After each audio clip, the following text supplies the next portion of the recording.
Assalamualaikum, nama saya Fawaz Muhammad Ilmi bin Muhammad Afif. Nombor metrik saya 206346. Saya akan menceritakan tentang definisi etika dan definisi peradaban. Etika dari segi etimologi, ia berasal daripada perkataan ethos daripada Yunani atau mores daripada Latin yang bermaksud hukum, adat resam, adab, tradisi, budi pekerti, kesusilaan dan sebagainya. Dari segi istilah pula, ianya merupakan suatu kajian yang bersifat falsafah terhadap moral. Dari segi falsafah pula, ianya berfikir tentang apa itu yang dikatakan baik jahat, benar salah, bertanggungjawab, tentang apa yang patut atau tidak patut dilakukan dan sebagainya. Bagi peradaban pula, definisi peradaban. Peradaban berasal daripada perkataan adaba yang bermaksud tingkah laku atau tata susila yang baik dan terpuji yang diamalkan oleh sebuah masyarakat. Ianya juga diistilahkan sebagai ketamadunan. Istilah tamadun pula berasal daripada perkataan Arab iaitu tamadun ataupun madana yang merujuk kepada perbuatan membuka bandar dan memperhaluskan budi pekerti. Bagi istilah lain pula, civitas ataupun civis bermaksud keadaan yang maju dan bertamadun. Hadarah bermaksud keadaan hidup pada tahap maju dan menetap. Sejarah telah membuktikan masyarakat yang berperadaban dapat membina ketamadunan. Ini kerana kemajuan dapat dicapai apabila seluruh masyarakat mempunyai adat dan moral yang tinggi serta budaya dan nilai yang tersendiri yang diterima masyarakat. Itu saja daripada saya. Terima kasih. Assalamualaikum dan selamat sejahtera. Nama saya Nur Katasha Adila binti Nur Hisham, nombor metrik 217103. Okay, hari ini saya nak membentangkan tentang worldview Islam. Apa pandangan alam tentang Islam. Okay, contohnya sudut pandangan Islam. Okay, sebagai contoh saya akan beri gambar laut ataupun pantai. Okay, kat situ macam mana cara seseorang berfikir daripada sudut pandangan masing-masing. Contoh yang pertama, nelayan. Okay, nelayan akan nampak laut-laut tu sebagai untuk sumber cari rezeki, pendapatan untuk mencari rezeki, contoh seperti ikan dan sebagainya. Okay, yang kedua adalah kemurungan. Okay, orang yang stres dan depression, kemungkinan dia akan nampak laut tu tempat yang sesuai untuk mereka bunuh diri. Sebab mereka rasa tempat itu sangat sesuai untuk mereka bunuh diri. Okey, contoh yang ketiga, orang beriman.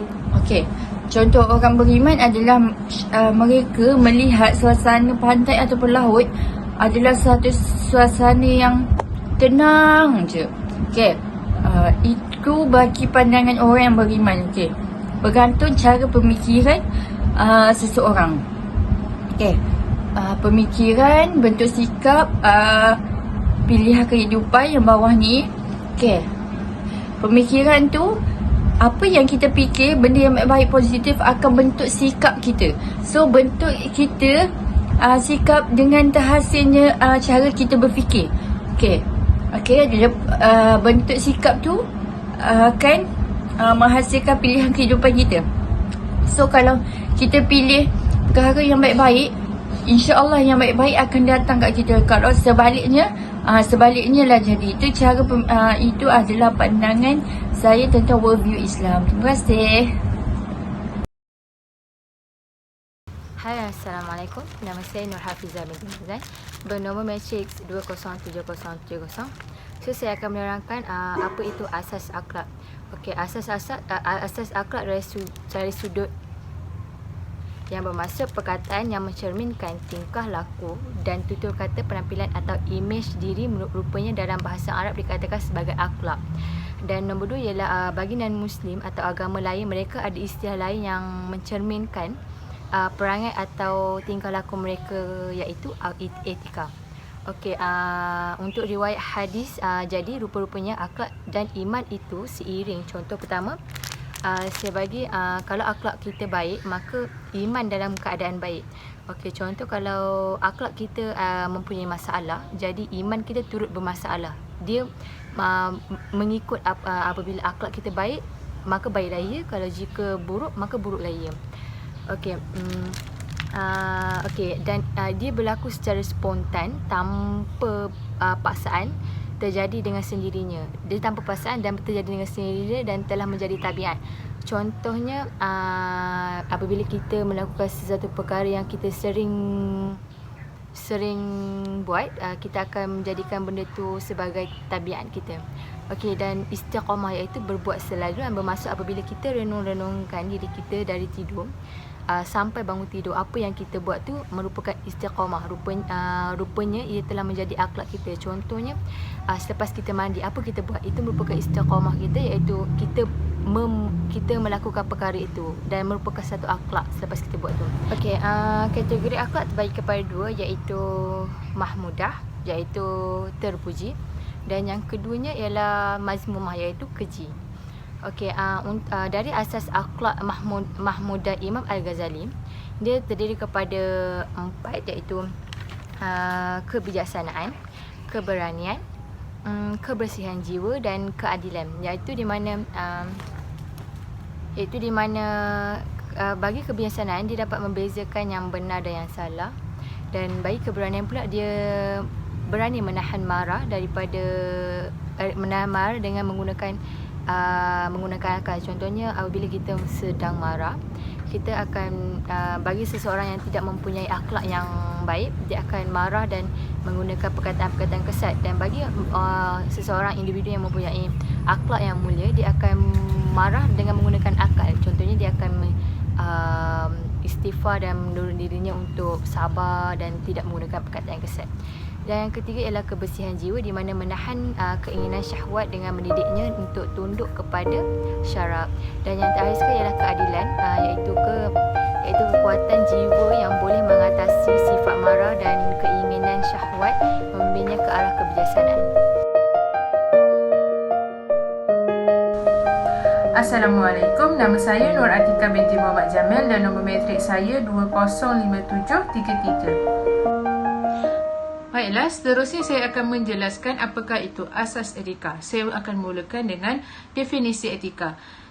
Istilah etika sebenarnya berasal daripada perkataan Yunani kuno, iaitu ethos, yang bermaksud maksud erti kebiasaan, adat, akhlak, kepribadian dan watak. Dalam bahasa Inggeris pula dipanggil sebagai etik, yang berbawa maksud akhlak, tata susila, kesusilaan dan etika. Dan selain daripada itu, dalam bahasa Inggeris juga dipanggil sebagai ethics, yang berbawa maksud prinsip akhlak, ketatasusilaan dan ilmu etika. Dalam bahasa Melayu, etika bermaksud kepercayaan ataupun tanggapan terhadap sesuatu perkara, sama ada ianya benar, salah, baik ataupun buruk dalam kehidupan manusia. Seterusnya saya akan menjelaskan beberapa ciri-ciri etika. Yang pertama, etika boleh dikatakan berubah mengikut masa, tempat dan budaya. Seterusnya ialah penilaian baik, buruk daripada manusia itu sendiri. Dan yang ketiga ialah etika melibatkan tindakan memikirkan dan mempertimbangkan mengenai baik dan buruk dalam berlakunya sesuatu perkara. Seterusnya, etika terbahagi kepada 2 secara umumnya. Yang pertama ialah bahagian deskriptif dan yang kedua adalah normatif. Etika deskriptif adalah disiplin yang membicarakan sistem moral yang dianuti individu atau golongan dan berbeza mengikut perbezaan individu, masa, tempat atau keadaan. Ianya dibincangkan dalam aspek yang sangat luas dalam etika deskriptif ini. Seterusnya saya akan menerangkan pula etika normatif. Etika normatif ini dia boleh dikatakan menilai, mengkritik dan membuat keputusan terhadap sistem moral yang ada. Ia juga mencadangkan sistem etika yang standard berpandukan sistem yang sedia ada, contohnya sebagai etika pemimpin dan juga etika perubatan.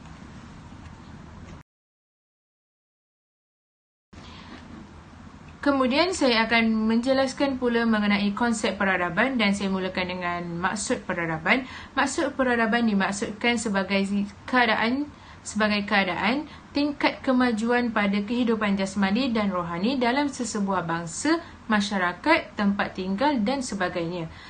Pengertian peradaban dan tamadun Islam mempunyai berkaitan daripada aspek bahasa dan istilah, iaitu secara keseluruhannya dapat dilihat melalui sudut bahasa Arab, sudut epistemologi dan bahasa Inggeris, dan selain itu adalah bahasa Latin. Tamadun dan peradaban merupakan satu perkataan yang sama maksudnya. Selain itu, dalam konsep peradaban ini terdapat 7 ciri utama dalam peradaban. Yang pertama ialah penempatan kekal, yang kedua adalah revolusi pertanian, yang ketiga ialah stratifikasi sosial, seterusnya kehidupan beragama, dan kelima ialah urbanisasi, keenam ialah sistem tulisan, dan yang terakhir ialah pengkhususan kerja dan inovasi teknologi. Penempatan kekal ini boleh dikatakan sebuah kawasan tertentu itu subur dan makmur. Yang kedua ialah revolusi pertanian. Dalam sesebuah tempat ataupun bandar itu mempunyai pertanian yang hasil pertanian itu mengiatkan atau meningkatkan ekonomi. Seterusnya adalah stratifikasi sosial. Stratifikasi sosial ini boleh dikatakan wujud sistem pengelasan berasaskan kelas dan juga status. Maksudnya jelas status seseorang individu itu, sama ada di warga negara, bumi putera ataupun bukan. Seterusnya ialah kehidupan beragama. Dalam sesebuah bandar itu wujudnya pusat-pusat upacara agama dan penyembahan, contohnya seperti masjid. Ciri yang kelima pula ialah urbanisasi, iaitu kewujudan bandar. Yang keenam ialah sistem tulisan, iaitu wujudnya tulisan untuk menyimpan rekod. Dan yang terakhir ialah ciri yang dikatakan pengkhususan kerja dan inovasi teknologi. Dan ini boleh dijelaskan seperti pengembangan pelbagai teknik kemahiran pekerjaan serta penciptaan teknologi moden dalam sesebuah bandar itu mengikut peringkat.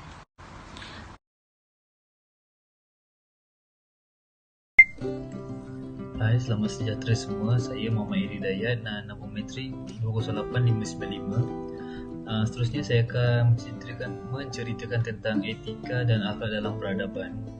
Etika dan akhlak dalam peradaban boleh didefinisikan sebagai amalan baik atau prinsip diperhatikan dalam kehidupan seharian. Etika dan akhlak begitu luas cabang pengertiannya sehingga merangkumi bidang pendidikan, perniagaan, hubungan kemasyarakatan dan hubungan antarabangsa. Baiklah, yang pertama dari segi fizikal. Kita haruslah sentiasa menjaga tingkah laku dalam setiap pergaulan individu seperti etika dan peradaban yang harus kita gunakan dalam kehidupan seharian, seperti bergaul dengan orang secara sopan, tidak kira jantina, kaum dan agama. Yang kedua, tidak kisah di mana situasi, contohnya untuk berkenalan dengan seseorang di tempat kerja maupun di media sosial. Yang kedua adalah dari segi rohani, iaitu mengawal emosi seperti menahan amarah terhadap seseorang demi kebaikan pada masa hadapan, kerana kita akan menyesal di kemudian hari jika terlalu mengikut hati dan perasaan. Selain itu, jika kita sentiasa mengawal emosi, kita akan dapat memikirkan cara lain untuk menyelesaikan masalah yang kita hadapi. Yang ketiga adalah dari segi mental. Tidak suka berfikir benda-benda yang tidak berfaedah, jangan berburuk sangka kepada orang lain. Contoh, kita haruslah selalu berfikiran positif tentang orang sekeliling dan jangan menilai orang dari luaran sahaja. Akhir sekali ialah dari segi individu. Wujud perasaan tanggungjawab yang tinggi terhadap negara dan keluarga dan saling hormat menghormati antara satu sama lain. Untuk kesimpulannya, etika dan akhlak dalam peradaban dapat membentuk persekitaran yang sihat masyarakat. Yang kedua, wujud suasana aman, sejahtera, selamat, maju dan disegani. Yang tiga, imej yang tertinggi di peringkat antarabangsa. Akhir sekali, wujud suasana aman terhindar dari persekitaran akibat perbezaan negara warga global. Ini terjadi kerana peradaban juga sangat penting dari perspektif Islam, dikaitkan dengan perkataan Quran yang membawa makna harta kawasan yang didiami, berkembang, subur dan maju, perhimpunan melawat dan hidup panjangan. Sekian. Terima kasih. Kesimpulannya, akhlak lebih sempurna jika mengikut panduan wahyu berbanding etika ataupun umum. Iaitu etika tadi yang dinyatakan oleh kawan saya, iaitu etika tadi berasas daripada akal manusia, maka kuranglah sempurna kerana manusia itu sifatnya kurang sempurna. Jadi apa yang dihasilkan oleh manusia ialah kurang sempurna. Sebab kita sebenarnya tahu iaitu manusia mempunyai sifat kurang sempurna ialah peradaban, iaitu kemajuan spiritual dan fizikal. Yang dinamakan peradaban itu mesti ada unsur kemajuan pada dua elemen utama, iaitu elemen spiritual, elemen fizikal. Dan yang ketiga ialah, yang akhir sekali ialah ketidakan akhlak meruntuhkan akhlak sesebuah peradaban, iaitu di mana sesebuah tamadun yang mencapai zaman kegemilangan pun runtuh disebabkan keruntuhan akhlak. Jadi pergerakan beriringan antara akhlak dengan kemajuan. Jadi itu sahaja daripada kumpulan kami. Sekian, terima kasih.